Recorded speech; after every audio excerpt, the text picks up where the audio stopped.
HACCP, FEMEA, FTA e muitas outras são ferramentas para se investigar, analisar, identificar ou até mesmo estudar os riscos envolvidos em uma operação. Mas você sabe qual usar no seu caso? Você sabe quais as diferenças de cada uma delas? Quais os benefícios e limitações que cada uma dessas ferramentas ou métodos eles trazem para o seu processo? Fique conosco e aprenda um pouco mais sobre análise de risco.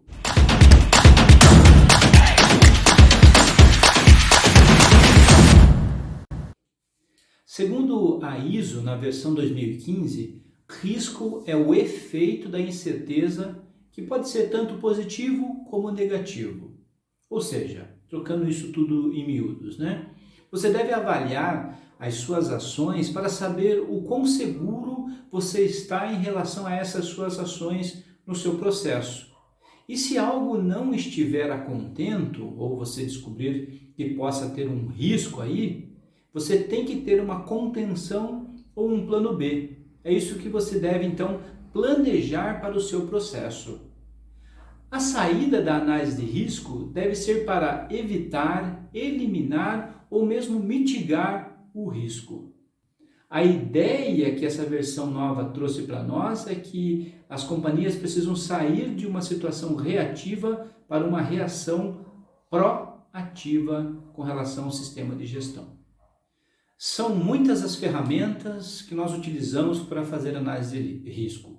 Citamos algumas delas, mas, por exemplo, o FEMEA, que é uma análise de modo de falhas e efeitos. Mas tem também o FEMECA, que ele acrescenta nesse nome aí a criticidade. Então ele avalia também a criticidade além do modo de falha e dos seus efeitos. Também temos o FTA, que é a árvore de falhas, também bastante conhecida nas indústrias. Além disso tem o HACCP, que é a análise de perigos e pontos críticos de controle, usado muito mais na indústria de alimentos e bioquímicos. Também tem o HAZOP, HAZOP, que são os estudos de perigos e operabilidade.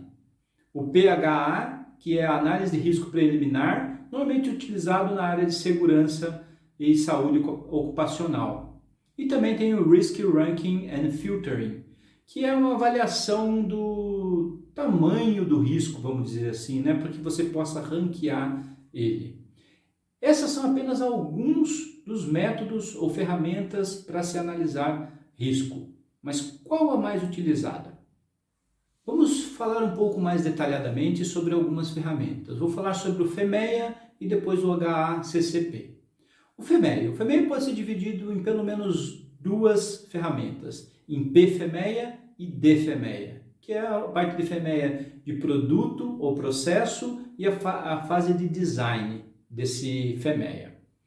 O FEMEA ele é uma ferramenta que se chama bottom-up em inglês, que significa que é um método que se utilizamos para identificar o potencial de falha e avaliar esse efeito da falha desde o componente até o produto. E o resultado que se busca nessa ferramenta é encontrar o RPN, ou o Risk Priority Number. Esse é o principal ponto. Vamos entrar um pouco mais em detalhes sobre o RPN daqui a pouco. Essa imagem que vocês veem aqui, ela nos mostra uma sequência em que deveríamos preencher essas informações do FEMEA para que fique mais fácil a identificação das causas. Quando nós usamos essa sequência, esse método se mostra muito eficaz para se encontrar então as causas e definir os planos. Nessa imagem aqui ao lado, então mostra para nós uma tabela que nós podemos preencher as informações, onde o mais importante aqui nessa tabela são as definições dos critérios de severidade, de probabilidade e detectabilidade. O que significa isso? Significa, por exemplo, você trabalha numa área de injeção ou estamparia e existe um defeito nesse produto quando ele sai desses processos, uma rebarba, mancha, ou seja lá o que for. Pensem agora qual é a severidade desse defeito, qual que é a probabilidade desse defeito acontecer. E se acontecer esse defeito, Você pode detectar ou não? Você tem algo já específico no seu processo para detectar ou não? Também com relação ao RPN, é interessante que a definição do RPN ela vai depender do seu tipo de processo. Normalmente, se definimos um RPN 100 para processos comuns de injeção, estamparia ou usinagem. O objetivo quando se define um RPN 100 é uma busca em torno de 300 ppm para o seu processo, menor do que 300 ppm. Mas é interessante que se você trabalhar com itens de segurança, o RPN tem que ficar muito abaixo disso, menor do que 30 pelo menos, para que você busque aí ppms bem baixos com relação a itens de segurança.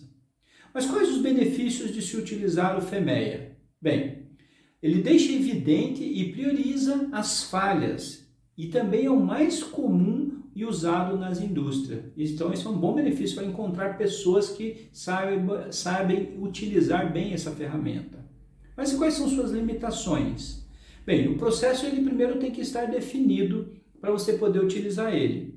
Ele também é tedioso para processos muito complexos, né? Porque vai ficar muito grande esse documento.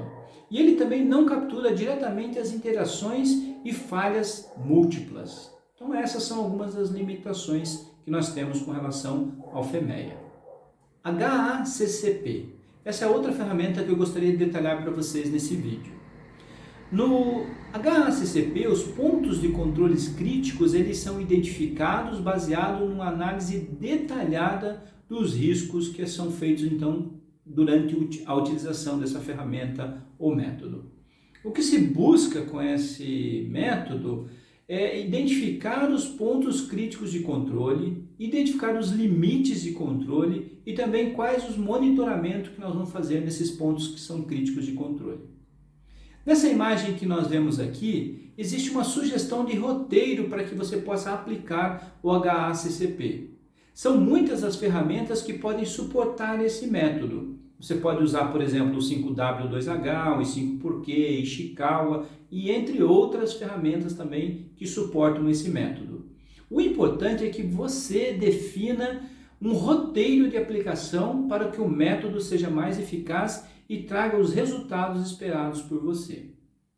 Nessa outra imagem, nós trazemos aqui um exemplo de uma matriz de avaliação de risco, que também é muito utilizada nesse método do HACCP, onde a ideia aqui é determinar quais os riscos são maiores e focar neles primeiro com planos de ações bem robustos. Bem, quais são os benefícios?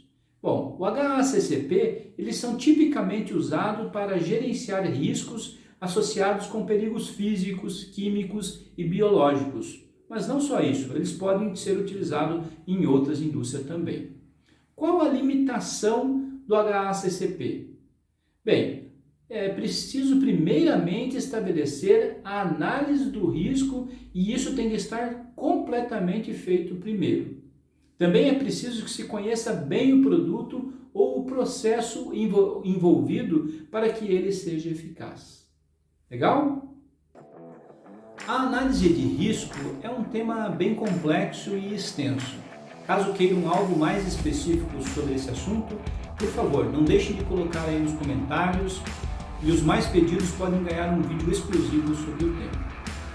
Obrigado por assistirem e, por favor, deixem o seu like aqui nesse vídeo e compartilhem com quem vocês acham que tem interesse nesse tipo de assunto. Vai ajudar muito a divulgar esse vídeo. E não se esqueçam, a mudança ela virá. Então, esteja preparado. Até o próximo vídeo.